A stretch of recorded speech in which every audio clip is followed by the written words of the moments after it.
I rang the doorbell on Christmas Eve. My mom looked at me and said, "Sorry, you've got the wrong house." I didn't argue. I didn't cry on the porch. I turned around and left. A few minutes later, my phone rang. It was my brother. "Don't be upset," he said casually. "You know we couldn't let you inside?" I told him I understand. He forgot to hang up. That's when I heard him laugh and say, "She still thinks paying rent means she's automatically invited." The snow had been falling gently, quietly coating everything in white as I stood on the porch of the house where I grew up. In my hands, I carried a homemade apple pie and a stack of neatly wrapped presents tied with ribbon. I had just driven across 3 states, fueled by hope and nostalgia, believing this Christmas would finally bring us back together. Instead, my own mother opened the door, looked directly at me, and said, in a flat, unfamiliar voice, "Sorry, I think you have the wrong house." Then she shut the door in my face. If you've never experienced it, it's impossible to explain what it feels like to be rejected by your own mother, especially on Christmas Eve. That moment burned itself into my memory. It wasn't just hurtful, it was shattering. A betrayal so deep, it unraveled everything I thought I knew about my family. I grew up in a modest 2-story home in a small Ohio town. Life wasn't perfect, but it wasn't miserable either. We had our struggles, but we also had warmth, laughter, and what I believed was loyalty. My parents divorced when I was 15. Father moved to Florida with a new girlfriend and slowly faded from our lives. Birthday cards stopped arriving. Phone calls became rare. Eventually, the only sign he still existed was an occasional comment on Facebook. That left my mother, Margaret, raising my younger brother and me, on her own. She was tough, relentless, really. She worked long hours as a nurse administrator at the local hospital, often coming home exhausted, still in her scrubs. God, collapsing onto the couch without even eating dinner. I admired her strength. I told myself her emotional distance was just survival. My brother Tyler was 4 years younger than me and completely different. He had charm and natural ease with people and an uncanny ability to avoid consequences. Teachers loved him. Adults forgave him. Else mistakes slid right off his shoulders. I was the responsible one. I cooked meals when Mom worked late. I helped Tyler with homework. I picked up part-time jobs during high school to help with bills. I learned early how to be dependable. I believed our family stayed afloat because we relied on one another, or at least that's what I thought at the time. After college, I stayed close.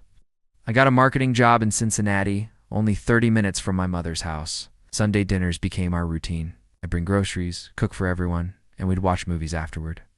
Those evenings felt comforting, but beneath them, I carried the quiet burden of always being the one who held everything together, the emotional anchor, the fixer.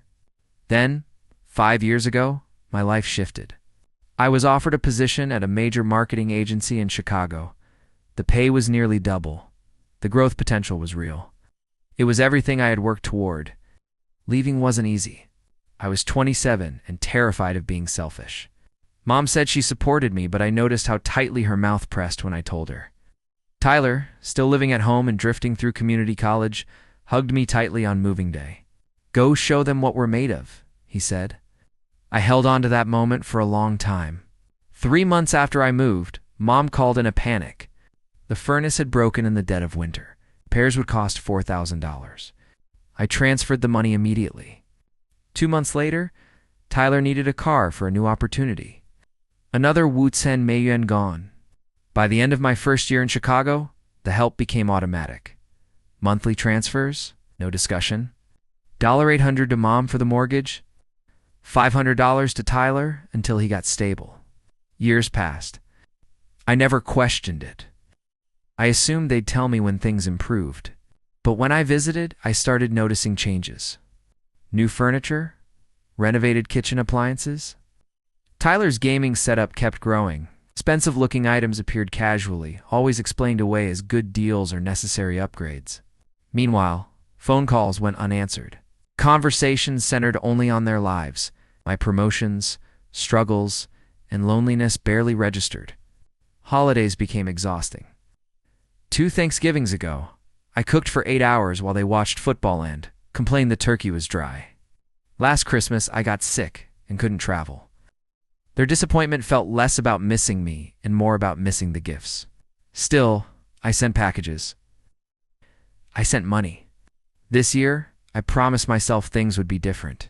I declined a company retreat, took a full week off, carefully chose gifts. For Mom, a cashmere sweater and a spa package she'd always talked about.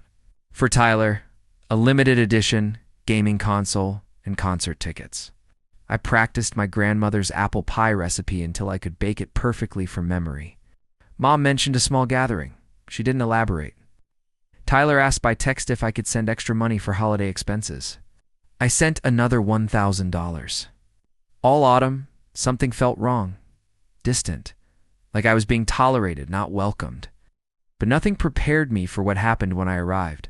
The Chicago skyline faded in my rearview mirror as I headed east, Christmas music humming softly through the speakers. My apartment that morning had felt unusually empty. The small tree I'd decorated stood alone in the corner. Gifts beneath it meant for neighbors and coworkers who had become temporary substitutes for family.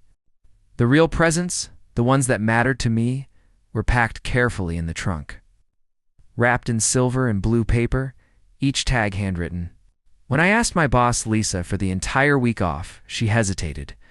"The Thornton presentation is on the 28th, she reminded me. "Are you sure you can't just do Christmas Day and come back?" "I haven't had a real Christmas with my family in years," I said. "I need this."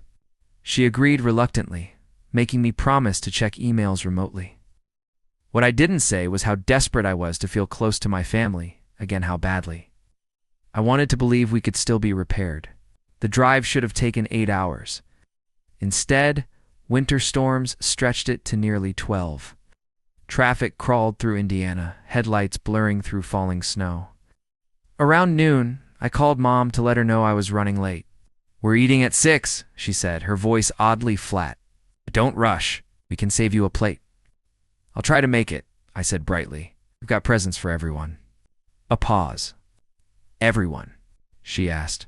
"You and Tyler," I replied. "And I can wrap something for anyone else coming."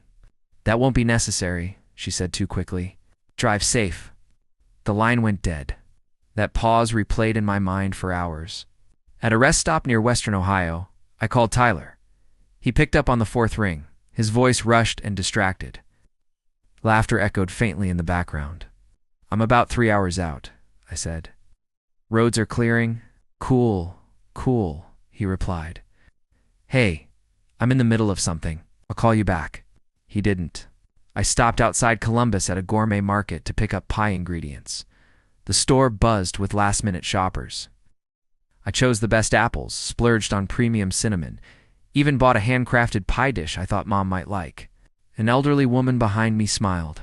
"Someone's getting spoiled," she said. "My family," I replied, suddenly emotional. "I haven't been home for Christmas in a while." She patted my arm. "Nothing like coming home for the holidays?" I clung to those words all the way to my hometown. The familiar exits appeared. Streets I'd known my entire life. The old movie theater, the ice cream shop, the park where Mom used to take us sledding. The town square glowed with lights wrapped around a massive Christmas tree. Turning onto Maple Avenue, my chest tightened. Our house looked different, more polished. White lights lined the roof. Porch columns were wrapped in garlands. The driveway was packed with unfamiliar cars, including a luxury sports car I'd never seen before. I parked along the curb and checked my reflection. It's tired, yes, but presentable, successful, worthy. Balancing the pie and gifts, I walked up the shoveled path. Laughter and music spilled through the door. The smell of roasted turkey drifted into the cold air. Through the window, I saw a larger Christmas tree than I remembered. Stockings hung from the mantel. I pressed the doorbell. The music dipped. Footsteps approached. Mom opened the door holding a glass of red wine. Her hair was freshly styled, her dress elegant. She looked different. Almost startled to see me. Her expression hardened. "I'm sorry," she said. "I think you've got the wrong house." I blinked. "Mom, it's me." Her eyes darted behind her. "There's no one by that name here," she said stiffly. "What are you talking about?" My voice trembled. "I drove all day." A man's voice called from inside. "Margaret, we're ready for the toast." She leaned closer and whispered, "This isn't a good time." Then Tyler appeared behind her, dressed sharply, panic flashing across his face. "Everything okay?" he asked. "Fine," Mom said. "It's just someone confused." From inside, someone laughed. "Tyler, your girlfriend's parents want to meet you?" Girlfriend, parents. With what money? "Please," I said quietly. "Let me just come in." Mom shook her head. "You need to leave. This is embarrassing." Embarrassing. The door closed. I stood there, snow collecting on my coat, heart pounding. The pie slipped from my hands and shattered in the snow. A gift bag tore open, revealing the cashmere sweater. No one came out. I sat in my car shaking when my phone rang. "Tyler." "I'm sorry," he said. "Mom thought you canceled." I didn't. "Well, look, don't be upset. Maybe coffee tomorrow?" "I understand," I said flatly. "Great," he replied. "Love you." He forgot to hang up. Tyler hadn't hung up. His voice came back, lighter now, amused. "Crisis handled," he said to someone nearby. "She's heading to a hotel. It's totally bought the coffee thing." Laughter followed. Another voice chimed in, female, familiar. "She still thinks helping with rent means she's automatically invited," Tyler continued, mocking. "Like we owe her something just because she sends money?" My hands went cold. Someone else laughed. "Have you seen her apartment online? All that travel?" "She's fine." "Exactly," Tyler said. "Meanwhile, her money actually helps us live." More laughter, glasses clinking, the sound of a party uninterrupted. Then my mother's voice. "She's always been like that," she said dismissively, "always wanting emotional closeness, long phone calls, just asking how we feel. Who has time for that?" Another voice joked, "At least her money doesn't talk." They laughed again. I sat frozen, phone still against my ear, listening as years of trust disintegrated in real time. Every dollar, every sacrifice, reduced to a punchline. More voices drifted in and out. That extra Christmas money. Went to Richard's daughter's wedding gift. Told her I needed a car repair, bought the Audi. Country club membership is networking. She never questions anything. Eventually, the call disconnected. I lowered the phone slowly. The snow kept falling. Something inside me changed, not dramatically, not emotionally, but it hardened. I opened my banking app and began taking screenshots. Every transfer, every emergency, every temporary payment that became permanent. The total was staggering. Enough to have changed my own life completely. Instead, it funded luxury cars, vacations, memberships, and businesses I'd never been told about. I drove to the nearest motel, the kind with a flickering neon sign and thin curtains. Room 1018 smelled like disinfectant and loneliness. I sat on the bed, fully dressed, laptop open, and started digging. Emails confirmed everything. Requests for help carefully crafted. Lies layered with urgency. Email Tyler had accidentally forwarded years ago made my stomach turn. She agreed to the extra $1,000. That should finish the boat down payment. Boat. Another email from Mom referenced mortgage panics in the same week she posted photos from a spa resort. I searched credit card statements. Clothing stores. Electronics. Restaurants. Not emergencies. Exploitation. By 3 a.m., I had documented everything. Every dollar. Every lie. Then I acted. I canceled the automatic transfers. I froze every card with their access. I reported authorized users compromised. One by one, the pipelines shut down. My hands shook, but my breathing steadied. By dawn, the money stopped flowing. Christmas morning arrived silently. I sent one email. Effective immediately. All financial assistance has been discontinued. Authorized access to my accounts has been revoked. Documentation totaling $83,459.77 has been saved for legal purposes. Do not contact me regarding money again. No emotion. No explanation. I left. The calls began before I crossed into Indiana. Cards declined. Rent unpaid. Accounts frozen. By lunch, my voicemail was full. By evening, the messages turned threatening. By night, they were begging. I didn't respond. I drove back to Chicago through empty highways while most of the world celebrated Christmas with families that actually wanted them. By morning, I had 61 missed calls. I didn't answer a single one.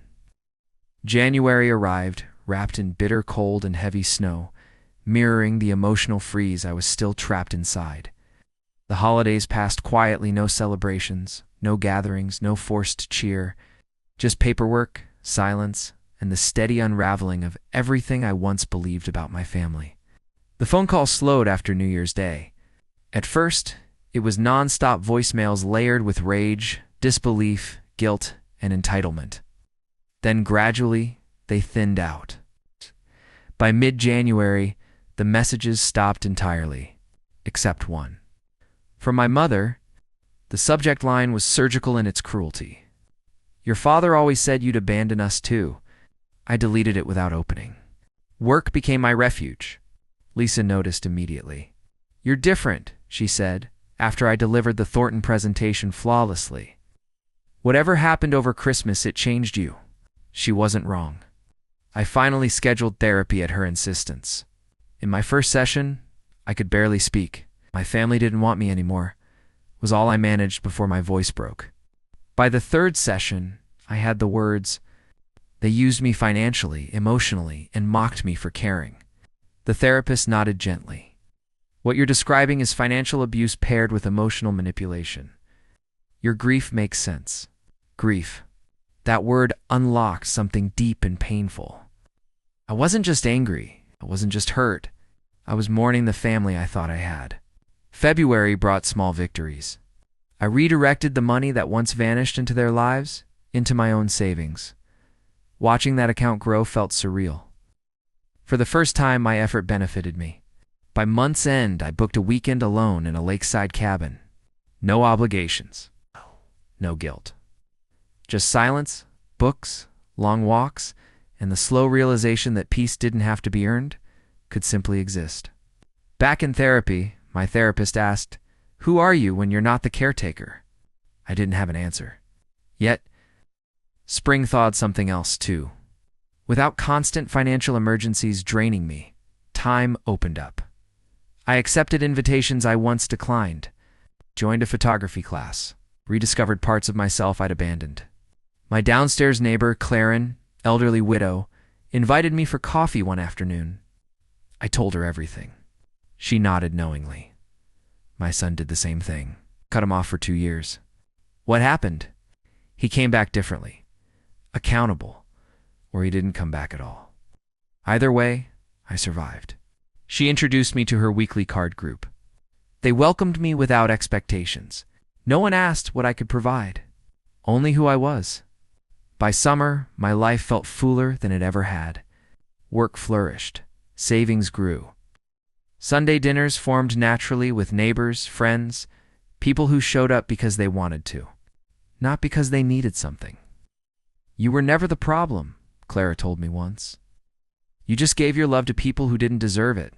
Thanksgiving arrived quietly and peacefully. We hosted dinner together. No tension, no manipulation, just warmth. Christmas approached again, and this time, I faced it head on. I volunteered at a community center serving seniors and families who were alone. I bought thoughtful gifts for strangers who would appreciate them. On Christmas Eve one year, after being turned away, I stood in a room filled with imperfect decorations and genuine laughter. It felt real. 16 months later, I saw Tyler. Downtown Chicago. He looked older, smaller somehow. "Ally," he said, attempting warmth. "Mom asks about you." I smiled politely. "I hope you're both well." The spa business had failed. The house was gone. I felt nothing. No anger, I told him, just boundaries. As I walked away, he called out, "Family is forever." I turned once. Real family is. That night, I sat around a dinner table filled with people who chose me friends, neighbors. A found family built on respect, not obligation. And I realized something powerful. Losing them saved me. Because sometimes walking away isn't abandonment. Sometimes it's survival. Family isn't defined by blood, money, or obligation. It's defined by love, respect, and choice. And choosing yourself is not selfish, it's necessary.